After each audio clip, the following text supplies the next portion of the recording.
Welcome, everyone, to this interesting session on research in supportive oncology. My name is Declan Walsh. I'm the chair of the Department of Supportive Oncology here at the Levine Cancer Institute in Charlotte, North Carolina. I'm here today with a group of physicians and researchers who have particular expertise in the area of research in supportive oncology. And supportive oncology is a relatively new field of cancer care and a new field of endeavor in research in cancer care. So we're here together with this group today to discuss some of the issues, challenges, and opportunities that research in supportive oncology presents.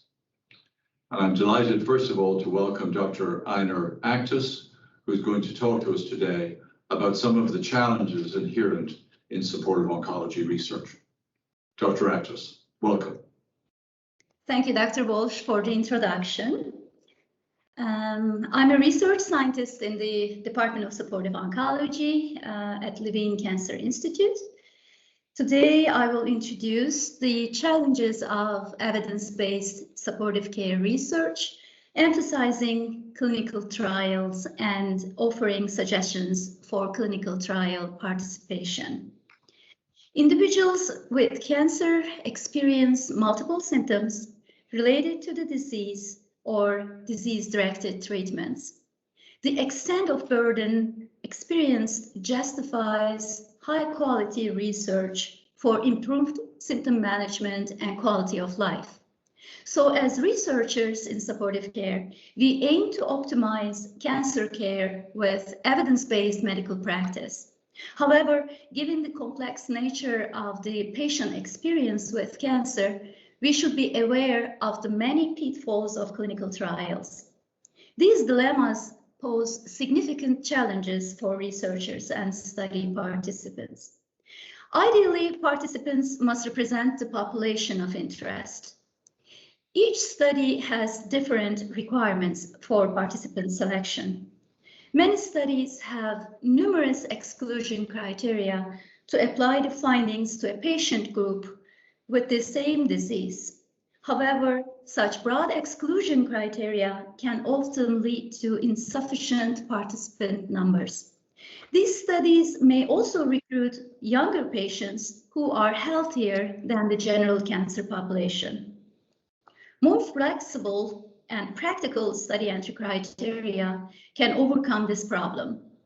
In a large trial, patient grouping at the end of a study can help with comparing similar groups. This approach would also increase the scientific quality of research. It's also important to minimize the participant burden by reducing the interventions and measurements used. My final take-home message today is that the difficulty of conducting clinical trials in supportive care should challenge but not discourage researchers or participants. Thank you very much for listening. Thank you very much, Dr. Actus. So patients can benefit from participating in research. Could you say a little bit more about that? Yes. So today, the clinical trial participation rate is very low. I believe it's just 5% of the total cancer population can only participate in clinical trials. So that means that we have really little knowledge and interventions to offer the cancer population as a whole. So I really encourage patients to participate in clinical trials to advance research and improve patient care.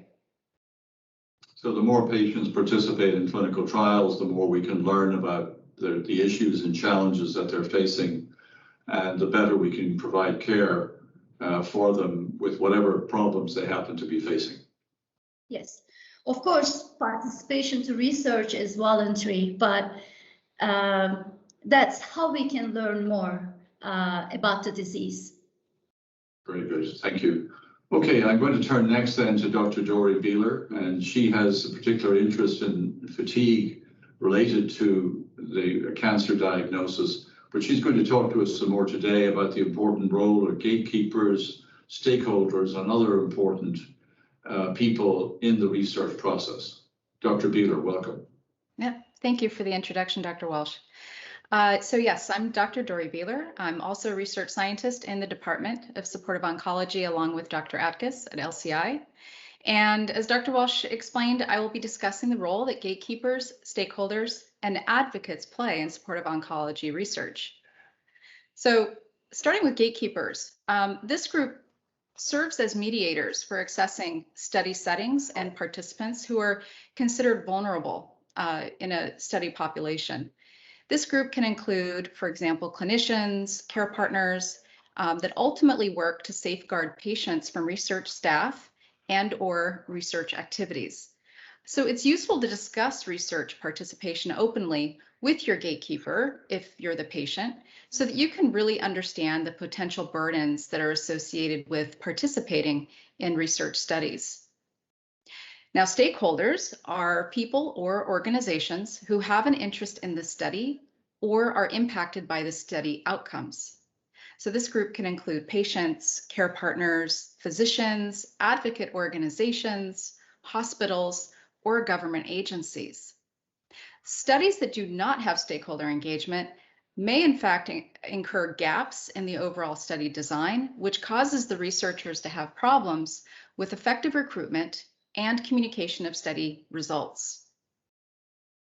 Now, advocates are another group, and these can be patients and care partners who have experience with the research topic of interest, and they serve as a valuable link between other patients and researchers. This vital function of helping to educate patients on treatments, treatment effects, and the importance of clinical trials. Advocates influence patient care improvements, quality of life, they reduce patient burden, and ensure the ethical aspect of research. Now, advocates can also serve as stakeholders in clinic-based studies, and they might serve as gatekeepers in community-based studies. So they really can serve in multiple aspects as it relates to being having a role in clinical studies. Now, if any of these roles are missing, multiple challenges for participation can result. For example, when a gatekeeper is not consulted in a study, it's possible to overlook the potential vulnerabilities of the patient population, which can result in the study being rejected by review boards. If stakeholder engagement is lacking, it's possible that enough participants are not recruited, which jeopardizes the quality of the data. And then if advocates are lacking, the valuable insights that improve patient care and outcomes could be missed. I would just advise that if you or a loved one are approached to participate in a study, be sure to ask about the roles that gatekeepers, stakeholders, and advocates have played in informing features of the study. Thank you. Thank you very much, Dr. Beeler. So should patients or patient advocates be involved in the actual design of research studies? Yeah, I would certainly support that because there's a lot we still don't know about how potential studies can actually impact the burdens of patients and their care partners, caregivers. So it's really good to have that voice involved in the study design. Speaking to something that Dr. Actus mentioned in terms of burdening participants with too many measures, too many labs, the amount of time involved and how that impacts a patient is really important. And advocates really are one of the best folks that can serve to inform those study designs so that we don't, in fact, engage in that type of unnecessary burden. Very good. Thank you, Dr. Beeler. You're welcome. Okay. I'm going to turn over now to Dr. Jay Patel, whose background in clinical pharmacy, was also a researcher. And we've already heard about some of the issues about conducting research, and it's a complex exercise. So Dr. Patel is going to tell us something now about the some of the operational day-to-day considerations in actually getting research done. Dr. Patel, welcome. Thank you, Dr. Walsh. So again, I'm Dr. Jay Patel, and I lead our Department of Cancer Pharmacology and Pharmacogenomics at Levine Cancer Institute. And the focus of my research is to better understand how someone's genetics actually influences how he or she responds to certain medications. And as part of this discussion, I'd like to focus on operational considerations when it comes to developing and performing clinical trials in supportive oncology. Now, many aspects that Dr. Actus and Beeler discussed also affect how we operationalize clinical trials, such as study entry criteria and key stakeholders. Now, as with any intervention, especially those that are potentially disruptive or new, like genetic testing, it's important to consider how integrating this approach in clinical practice actually affects routine care coordination for patients. For example, it's important to consider incorporating routine clinic procedures and assessments into the clinical trial. This may include how we assess symptoms or even the clinic visit frequency. The closer we can model routine clinical care within the trial, then the less burdensome the clinical trial may be for patients. Because of the COVID-19 pandemic, many of our in-person visits actually transitioned to virtual or online visits. And as a result, some newer studies include options for electronic informed consents. In addition, virtual trial management allows patients to be treated comfortably in their own home and may increase patients' willingness to participate in research. And instead of using clinic staff to screen and recruit patients, the Department of Supportive Oncology has dedicated research staff overseeing patient recruitment, screening, and consenting. And so this places little to no burden on the clinic staff to identify potential patients for the research study. Now, research can be a foreign concept, and so patient education is critical. Our research coordinators and investigators know the importance of reviewing the informed consent and ensuring patients understand how the clinical trial differs from the current standard of care. Lastly, many aspects of research, especially with genetics, requires utmost attention to patient privacy. And so we take every precaution to ensure that your results are secure and confidential. And finally, we consider many aspects when developing or operationalizing trials to really ensure it's not overwhelming for patients, but that we're also able to answer the research question of interest. Thank you for your time. Thank you, Dr. Patel. So it sounds like you see the use of virtual technology, modern technology, as a real opportunity for research in this area. I do, and from our current experience with several clinical trials and in speaking with patients directly, they actually appreciate the ability to be able to conduct study visits from the comfort of their own home without actually having to travel to a specific site. And given that we are a large multi-site cancer hospital, we're able to offer this sort of telemedicine approach to many patients so they don't have to travel miles and miles. Thank you, very interesting. Okay, I'm going to turn now to Dr. Kadakia. Dr. Kadakia is a medical oncologist here at the Levine Cancer Institute. And he's going to discuss some of the ethical issues, how's these clinical trials and how is this type of research paid for. So welcome, Dr. Kadakia. Thank you, Dr. Walsh, for the introduction. So as Dr. Walsh mentioned, I'll have the opportunity here to share some of the importance of obtaining what we refer to as preliminary data. We're going to also discuss a little bit about what's an institutional review board and then funding considerations. So the role of preliminary data is of great importance in the broad and underfunded field of supportive oncology, which is new, as Dr. Walsh noted. This field is underfunded in part because industry or pharmaceutical involvement in supportive care research, with few exceptions, has been relatively limited compared to the investments in anti-cancer drug development.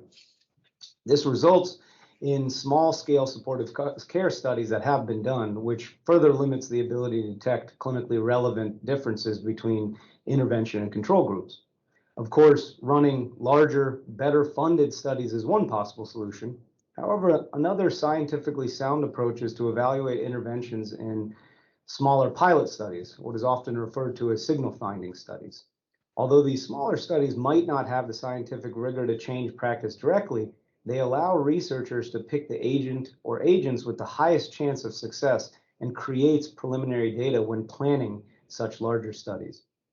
Here at Levine, we have several pilot studies evaluating mechanisms of weight loss in cancer to obtain such preliminary data. Of course, participation in any study can be scary. However, many layers of safety are built into human-based studies and regulated at the federal, state, and local levels. The Institutional Review Board, or IRB, of each institution assists with the review of the ethical aspects of underlying studies. The IRB at Atrium, like other IRBs, operates under the guidance of something referred to as the Belmont Report, which contains ethical principles and guidelines in relation to research involving humans. Lastly, as mentioned, funding is essential for all biomedical research. Research funds are dispersed through grants to support staff such as biostatisticians and personnel involved with the collection of research finding. Several funding organizations focus on supportive care research, including governmental, private, philanthropic, and industry.